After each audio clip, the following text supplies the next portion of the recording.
Hi friends, welcome back to my channel. If you're new here, my name is Brianna and welcome to a reading vlog where I am going to be reading a week of books that kind of falls out of my comfort zone. Some of my favorite genres are fantasy, romance, and literary fiction. So this week I am going to be reading books that are not those whatsoever. I shouldn't say whatsoever because I do have like a high fantasy planned, but I don't read that. Usually the fantasy that I read is fantasy romance or romantasy. So like epic fantasies and high fantasies are definitely out of my comfort zone a little bit just because I find them very, very intimidating. But we have some fun other books planned to read this week as well. Let's just start talking about the first book that I already started. It is Daggermouth.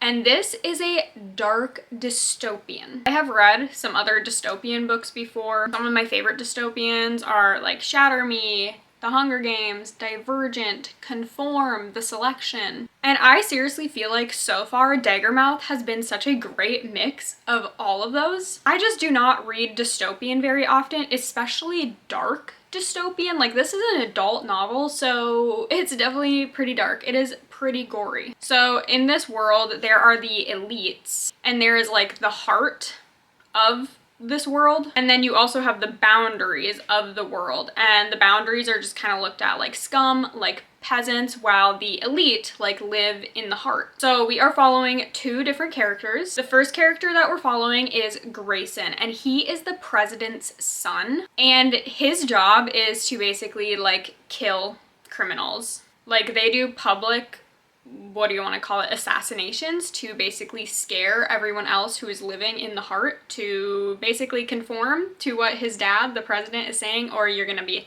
And Grayson, he really hates this. He hates how his father is like running this dictatorship. He hates how all these people are being killed for like really no good reason whatsoever. Like one of the things is that you cannot have a relationship outside of these like factions basically. And then the other character we're following is Shadira, and she is like from the boundaries. She has been like exiled. She is a nobody, but she wants to get back at the president's family because the president killed her parents. So I think we're gonna have some enemies to lovers on our hands because this dark dystopian does have romance in it. I'm also sensing a bit of a love triangle. It's on Kindle Unlimited. I am really enjoying my time with it so far. The first few chapters, I was already like, okay, I'm liking it. And then I just kept reading a few more chapters and I'm like hooked. Like what just happened is actually so insane. And I did not read like the synopsis for this book right away. I went into it blindly. All that I knew was it was a dark dystopian. I feel like I would recommend going in that way just because like the shock factor that you get then, it is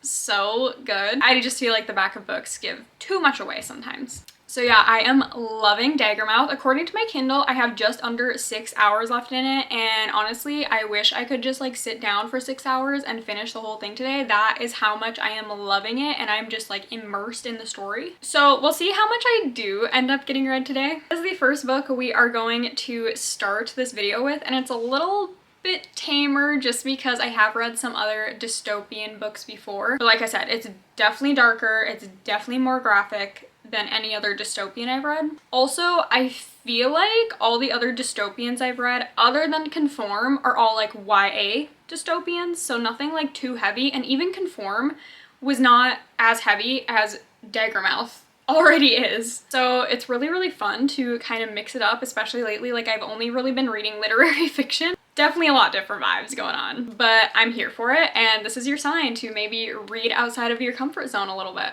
Let's get reading.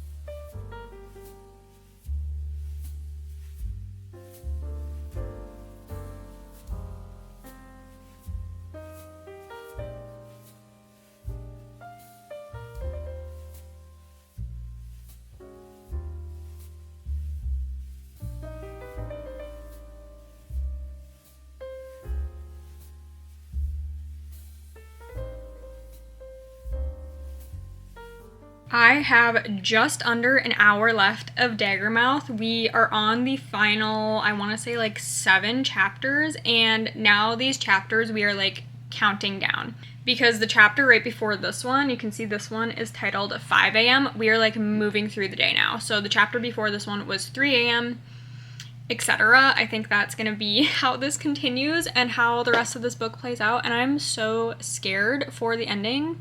Like, there have been so many huge reveals and so many plot twists lately, and I'm just like, how can the ending be worse than the other plot twists we've already experienced? And I feel like it's going to be, because I feel like everyone says it's a cliffhanger and this is like the first book in a series, so I'm scared. I have really been enjoying this book though, actually.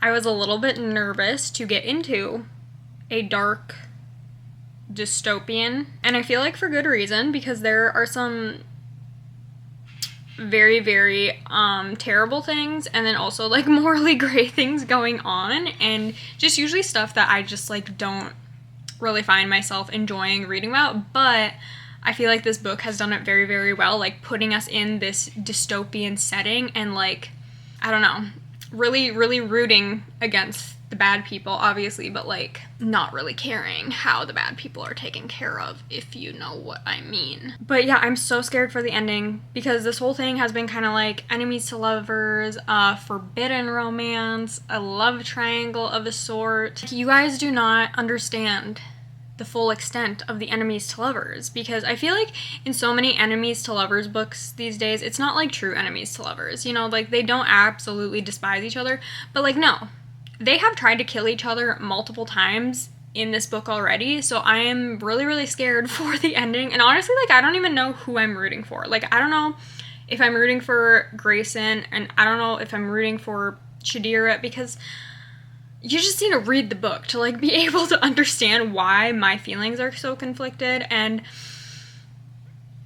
I'm just really worried about both characters, to be honest. So yeah, really nervous that we are like counting down throughout the day now, or I guess not counting down, but like going hour by hour throughout the day. That is making me really nervous, because especially like where we're leaving off right now is supposed to be a very significant day in the book. So I'm like, I've already said it a million times, but I'm so nervous and I'm so scared for these characters, and I'm just so surprised that like a dystopian book like this has me so invested in these characters, and I like actually care about them, and I'm scared that if anything happens to them. And also there has been this other romance in the book as well, like these side characters, but you see a lot of their romance as well, and like their friendship.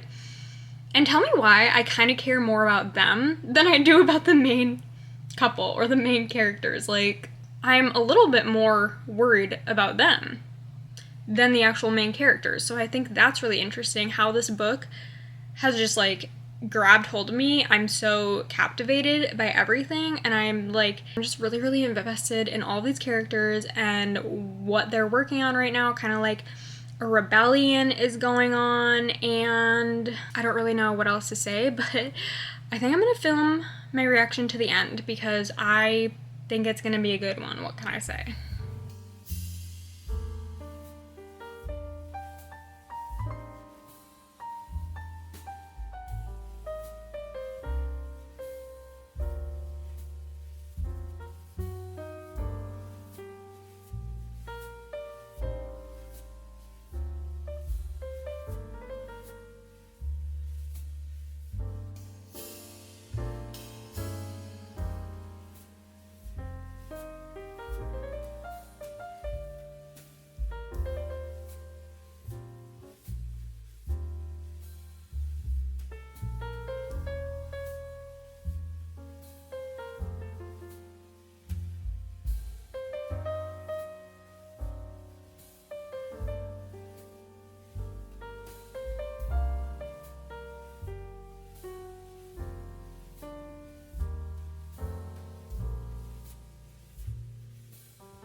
Hey guys, it is a few days later, it has been genuinely so busy that while I've been able to read, I haven't been able to like sit in front of the camera and give you any updates. So I think I finished Daggermouth on Tuesday night and it is now Friday. So you're getting my overall review of that a few days late, which is fine because honestly I'm not gonna give like a super extensive in-depth review because the ending of that book, I can't quite remember where I left off on like what I was telling you about Daggermouth, but there have been so many insane plot twists, just twists and turns throughout the whole book, especially like the last 15% of the book. It was like whiplash. It was like you get a new reveal every single chapter. And the second to last chapter,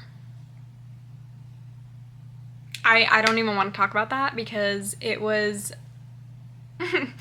what I feared. That really upset me, and to the point where I was like, I don't even want to read the last chapter of this book because like how can you fix what you just... And it's not even that I hated what happened. Like, yes, I did hate it, but it's like it makes sense that it happened, I guess. But I was like, you can't like put my heart back together with this last chapter, you know? So I was like, what's the point of even finishing this book? Like, yes, I loved the book, like, to that point, but I was like, do I even want to read this last chapter? Because I just don't know how we can recover from this, basically. But then I did end up reading the last chapter, and that is what you got my reaction to, and literally mind blown, huge cliffhanger, incredible. I loved Daggermouth. Like I said, the second to last chapter was a little emotionally jarring, but we made it through and I am so excited to read the next book. I have no idea when the next book comes out. Like, why do I do this to myself? But I am so excited to read it when it does come out because that reveal was crazy. Like, huge plot twist. Like, I had already thought all the other plot twists in the book were big. This plot twist took the cake easily. So I am very, very impressed by the author of Daggermouth to tie all that in so seamlessly, like not even just the final huge plot twist, but every single plot twist she tied in so seamlessly. It was so incredible. I'm gonna go with a 4.5 star rating on Daggermouth. Now, it was very, very close to a 5. I can totally see like how easily it would have been to rate this book a 5-star rating. I'm just a little bit overly critical with this. I don't know why, but when I get like a little bit bored and a little bit like taken out of a book, I'm very harsh and I'm very critical on it. And there were some points throughout the book, like toward the middle of it, where I was a little bit bored. It felt a little bit stagnant. It felt a little bit repetitive. So I was like not vibing with it for a little chunk there in the middle of the book. But I will say I was very, very into this book right off the bat. I think probably around like chapter 10-ish, things really, really ramped up and I was like, yes, I am all here for this. And then you get like the main couple and then you get kind of like the side couple and all these crazy things intertwined, and I loved it. I am very, very glad that I picked up a dark dystopian because I was kind of seeing this book circulating and people were like, oh yeah, it's a dark, spicy dystopian. And I was like, that's not really my taste. Like, yes, I like dystopian, but I wouldn't gravitate toward like a dark, spicy adult dystopian. So I was not planning on reading this book, but then my best friend Caitlin was like, hey, we should read this for our buddy read. And I was like, okay, Caitlin, anything for you. Like, I love you. Yes, we can read this together. And we went into it blindly. And I am so glad I gave a dark dystopian a shot because I loved it and I can't wait for the next book in this series. And then I decided to pick up Mistoborn. Now, here's the thing. I started this book in February. I've probably been reading it for about a month, just like here and there. This is an epic fantasy, a high fantasy. I don't really know what you want to call it, but that's what I'm calling it. And this series by Brandon Sanderson is raved about. And I don't really read epic fantasies. Usually if I'm gonna read a fantasy, it's like a cozy fantasy or it is a romantasy. So this is definitely not the type of fantasy I usually read. But this book it has an interesting premise. I was really, really enjoying like the first like 100 pages, like the build up to what the book was going to be about. I was really, really enjoying. But guess what?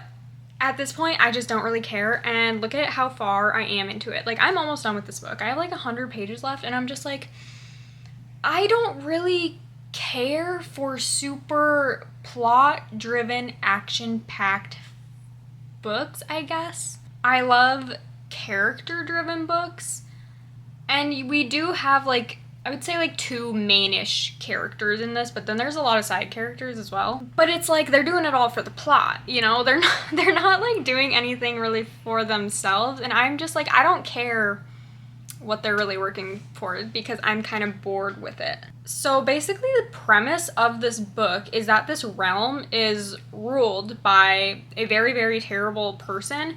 So this like band of thieves basically is joining together because they're going to try and take him out. So you go over their plan and then them like implementing the plan and going through everything and like all the secret identities they're taking up and the magic that they're using to like train to take out this ruler. I, again, was really, really enjoying the beginning when that is all building up. We're meeting all the different characters and talking about what they're gonna do and why they want to do it, because like the way that this ruler is ruling is terrible for everyone living in the realm. So it's like, yeah, understandable why they want to like overthrow him and take him out of the equation. But at this point, I just don't care. Like, I am over 500 pages in and I'm like,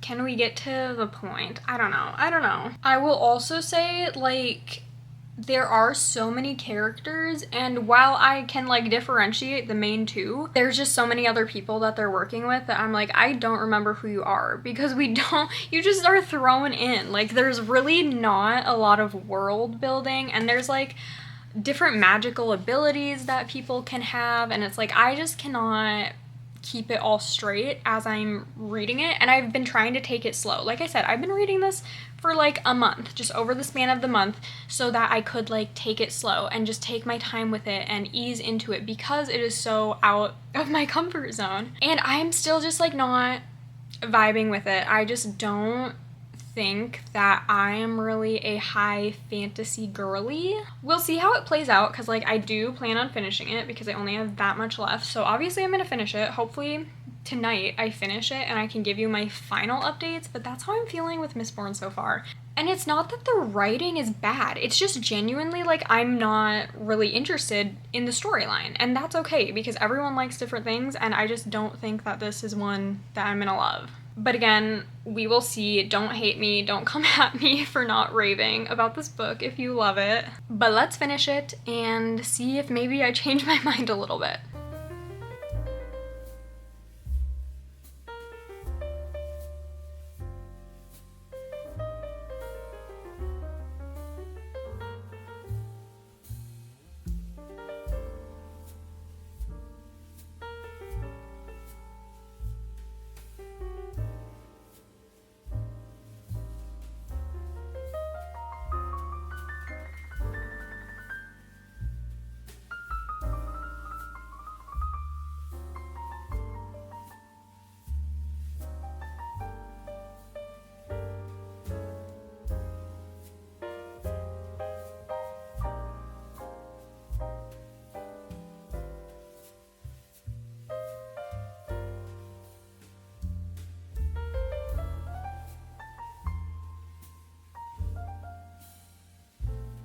So I finished Mistoborn yesterday, as you guys saw. I think I just filmed my reaction to the epilogue. There was obviously a lot of build up toward the end, and like the whole like final battle scene almost like playing out, like everything that the whole book had been preparing for finally happened at the end, which like, yeah, obvious, I know. And it just like was not that satisfying to me. I don't know, Mistoborn was just kind of met to me, you guys, because it is like a high epic fantasy, and that is just not my taste. And the whole point of this video is to kind of read outside of my comfort zone to see if I do actually like some of these other books that I've never really given a shot. And I just don't think high fantasy is going to be for me. It's just not as an enjoyable reading experience for me, and that's okay. Like, this book has good writing and everything. It's just like I literally don't care, and I just kind of get bored with what's happening. Like, even with movies, like, I don't watch any like crazy action movies, and I don't watch any like super high fantasy movies. Like, my husband has begged me to watch Lord of the Rings with him for years, and I just know it's not something I'm going to be interested in.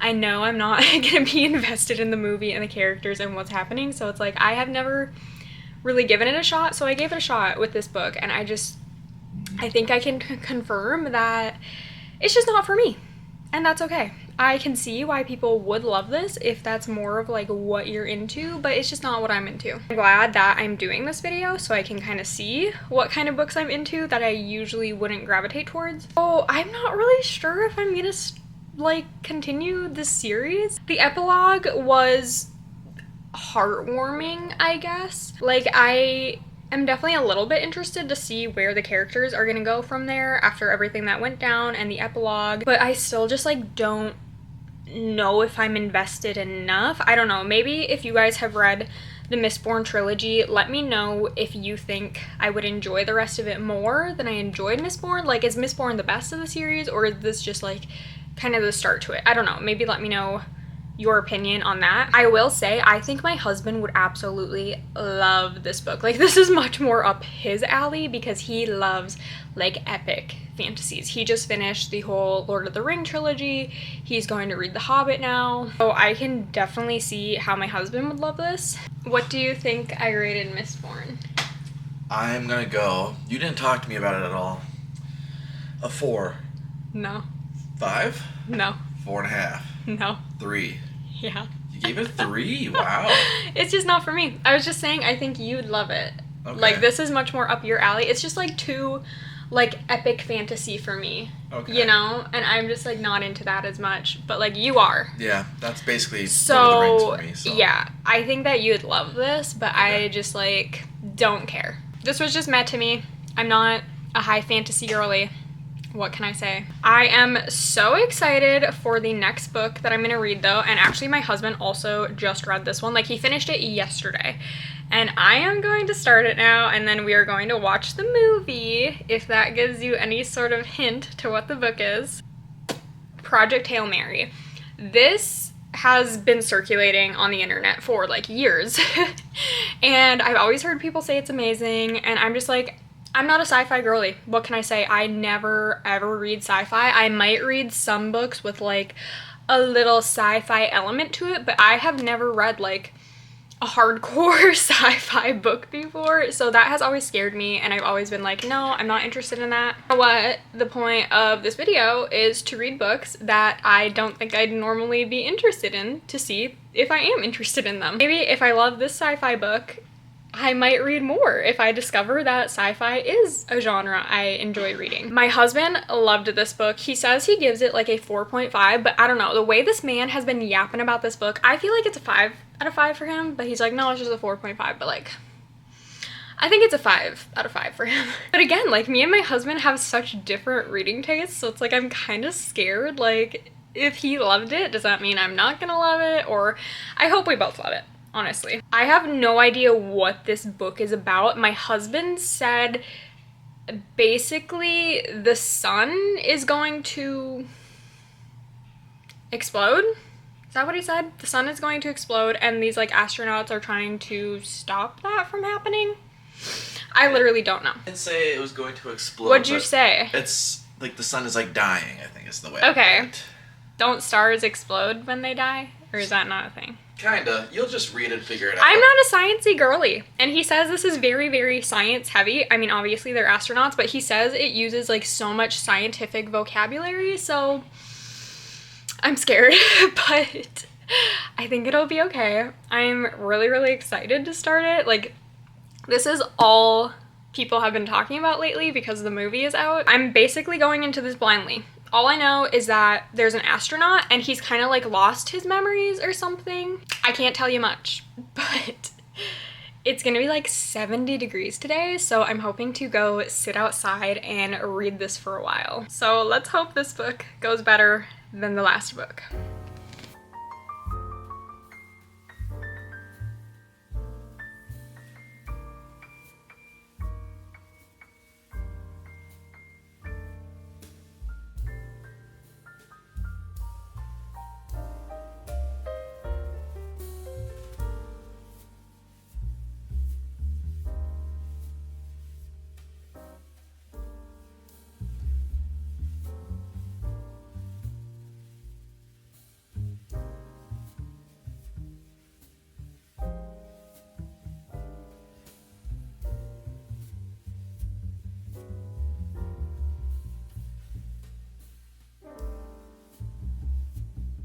So I started Project Hail Mary yesterday and I got about 120 pages in, I want to say. Yeah, I'm on page 121 and this book is like 450 pages and I feel like it looks like I have hardly made a dent, but like it should look like more because 120 out of 450 is like a decent chunk, you know? But for some reason in my head, this just looks like hardly anything has been read, but I am loving this. It is so captivating right from the start. Like you just jump in where the main character is like waking up and he has no idea who he is, he has no idea where he is, and he's trying to like figure out how to like be a human again, basically, because of what he has been put through and what is currently going on in the situation.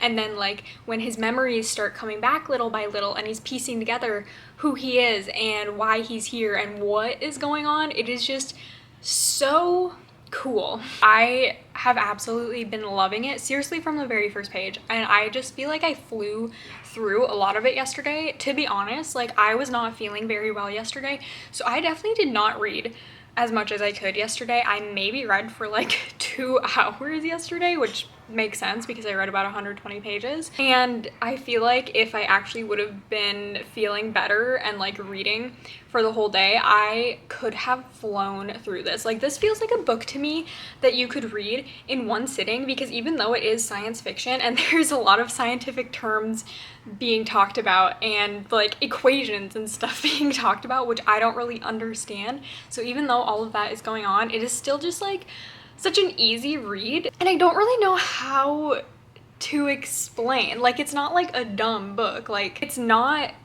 like simple. It is just Andy Weir, I guess, is just a very, very talented author to be able to write science fiction, but in like a way that anyone can really comprehend and understand. Kind of like Ali Hazelwood, like her STEM romances, which is usually what I would gravitate toward instead of a full-on sci-fi novel. Like she talks about so many scientific things in her book and it's like, yeah, I don't really understand them, but it's not like I'm deterred from reading it because of those. I was talking to my husband because obviously he read this and I was like, yeah, it's not really hard for me to read all the sciencey stuff because like I'm reading it, but I'm not trying to like overanalyze it in any way because I know I'm not going to understand it anyways. Like, sorry. And also they're like talking with meters and all that, and I'm just like, I don't know. Our main character is on a mission and he wakes up and once again has no idea who he is or what this mission is, where he is, and slowly throughout the book he's piecing it all together and making more realizations about where he is, and it is so interesting. It is so cool. He is so funny. Like the amount of times I have already laughed during this book within the first 120 pages, when like it is such a serious thing going on in the book because the sun is dying. There is like a parasite almost that is taking the energy from the sun. So basically, like if the sun dies, Earth dies because we rely on the sun's energy and the sun's heat. And it's like the scientists have made these calculations that the sun is going to die and Earth is basically going to become like apocalyptic within 30 years. So now there's this mission with all these scientists trying to stop that from happening. There have been some crazy things already happening. Like I swear the end of every chapter has me going like, and then immediately starting the next chapter because I'm like, no way, like that's what's happening, no way, that is what he just said, like what do you mean? What do you mean? And like I'm already so attached to our main character even though I'm only 120 pages in. Usually it takes me a hot minute to be super invested and just like super, I don't know, like rooting for the main character almost. Like I need to learn who they are and what they're doing, but it's like I'm also learning about the main character as he's learning about himself, you know? Like we're both making those realizations about the character at the same time because he's lost his memory and he doesn't fully know what is going on, which is super detrimental because there is such an insane thing going on with the world and like that needs to be solved. So it's like he needs to be quick with it. He needs to get this all figured out. It has me a little bit stressed, but yeah, I am absolutely loving this. As I'm filming this, it is a Sunday, which is my like chore day, so I really hope I can get another good chunk of this read. Like, I would love to finish this today because I am eating it up. I want to know what happens. I'm so scared for our main character because this mission that he's on. But yeah, I would absolutely love to be able to finish this today, but I don't really know what's gonna happen. But if I don't finish it today, I would at least like to get like close to finishing it so I can wrap it up tomorrow and then go see the movie the next day. So that's my update as of right now. I'm loving it. I have no other words right now.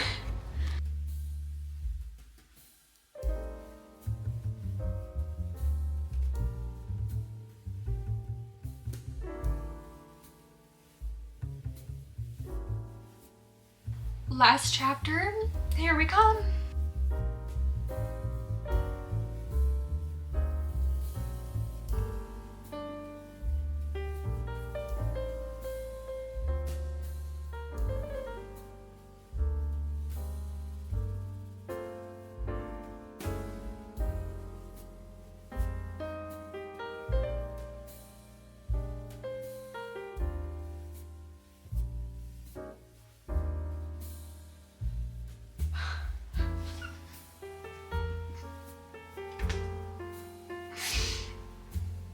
I don't know why I'm crying so much.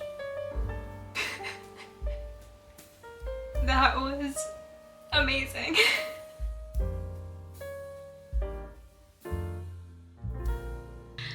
So I finished Project Hail Mary, and I think like the amount of times that I wanted to tear up and cry and the amount of times I was laughing during this book are the same. This was such a wild ride. It definitely took a turn probably around that like 150 page point that I just did not see coming. Like, I went into this blindly, did not really know what it was all about, and like I didn't even read the back of this, okay, because I just did not want to know anything. So I don't really know if anything that happened is even revealed on the back here, and you know what, I don't want to know, okay? But definitely took a turn I was not expecting, and then when that happened, I was like, oh, is this just gonna be like a little section of the book? No, it continues for the rest of the book, and it had way more of an emotional impact than I would have ever imagined. Like, I don't want to give anything away, but I was crying over something that like I would have never thought I'd cry about. And in a way it kind of makes sense because I am a Star Wars lover, and obviously this has to do with like space and this mission that's going on and like trying to save Earth, right? So it's like not really the same, but a little bit of the same, you know? I just like feel like I don't even have words to, like, nothing I say is going to convey how amazing this book is. You literally just like have to take my word for it, even if you are not a sci-fi reader. Like, I'm not either. But you know what? This book makes me want to read a lot more sci-fi because it is just so cool and so different from what I normally read. And it's like, at the end of the day, it's just such a beautiful story about friendship and a sense of accomplishment and just like feeling at peace. And I love that. Kind of like the other books that I enjoy reading, like literary fiction, but just set in space with a much more important task at hand. Oh my gosh, I don't think this book is gonna get out of my head, and my husband and I are going to watch the movie tomorrow, so I especially don't think it's gonna be out of my head then. I am so excited to see how like the movie plays out, like the special effects and everything, and one of the characters, I'm like, I can't wait to see him and see what he looks like, because obviously like I pictured something in my brain, but it's like I'm excited. I'm like, is he giving me a cute little thing? I don't know. And Ryan Gosling, I feel like, is the perfect cast for the main character of this book. Like, the whole time I was just kind of picturing him because I knew that was who was cast for the movie, and it was just perfect. Like, I literally cannot imagine picturing a different actor while I'm reading this. I loved it so much. If it isn't clear, I did give this a 5-star rating for it to evoke such emotion from me. And not just like sad emotion, not just crying, but I was genuinely like happy. Like, it was heartwarming, it was funny, it was sad at times, it had me super stressed at times. So to evoke all of those emotions from me. It is such an incredible read. It is such an incredible story, such incredible writing. And I touched on this a little bit before, but like there is a lot of scientific terms in here and a lot of science happening, which like I don't know if the science that's happening is accurate or not. I read a little bit about the author's just like biography, and he was a software engineer before he started writing, and I'm like, I thought this guy had to have been a scientist. Like, software engineers take a lot of math classes. I know that because my husband has a degree in computer science, and like over half of his degree was just math classes, okay? So that kind of makes sense. But also, like, the main character in here, there's like another character that kind of makes fun of him for being bad at math, so I just think that's really funny. Anyways, there's a lot of sciencey stuff going on, and it's like you do not need to know or understand any of that to be able to enjoy the book. It is just so easy to digest, even though they're talking about elaborate things, elaborate sciencey things, but it's like the average person like myself can just read it and still be enjoying it and can be like, okay, cool, and then just like continue reading. I don't know. This was incredible. I definitely want to read more by Andy Weir. I don't know what else he has other than The Martian, like if it's just The Martian and Project Hail Mary. Oh my gosh. See, like when I started the book, I just kind of passed over this because I was like, I don't know what's going on, but now that I've finished the book, oh, I love this. And the dedication I understand now. It says for John, Paul, George, and Ringo. See, like, I didn't understand that when I started the book, but now after finishing it. Okay, Andy Weir has written Project Hail Mary, Artemis, and The Martian, so I definitely want to read those other books by him. And like I said, my husband and I are going to watch this. My husband, who also just read this, he also said that he wants to read The Martian now. He's already seen that movie, but he's like, I want us to read the book together and then like watch the movie together. So that just like makes me happy that my husband and I are, like have the same interest in this right now, because usually our book tastes are totally different. The fact that we were both able to love this and we're going to be able to like bond over our love for the book and hopefully the movie, like that just makes me so happy. And I'm so glad I read outside of my comfort zone and picked up a sci-fi book, because even if I only read like Andy Weir sci-fis, like it'll be worth it, okay? But I feel like those are all my thoughts about this. I don't know. There's probably more, but I just obviously can't say everything either because it would be spoilers, but oh man, that last chapter, that had me in my feels. So I am going to end this video here. I hope you guys enjoyed it and maybe got some recommendations out of it, or maybe it has motivated you to kind of read outside of your comfort zone a little bit. Make sure to give it a thumbs up and subscribe to my channel down below. I will see you back in a few days with another video. Bye!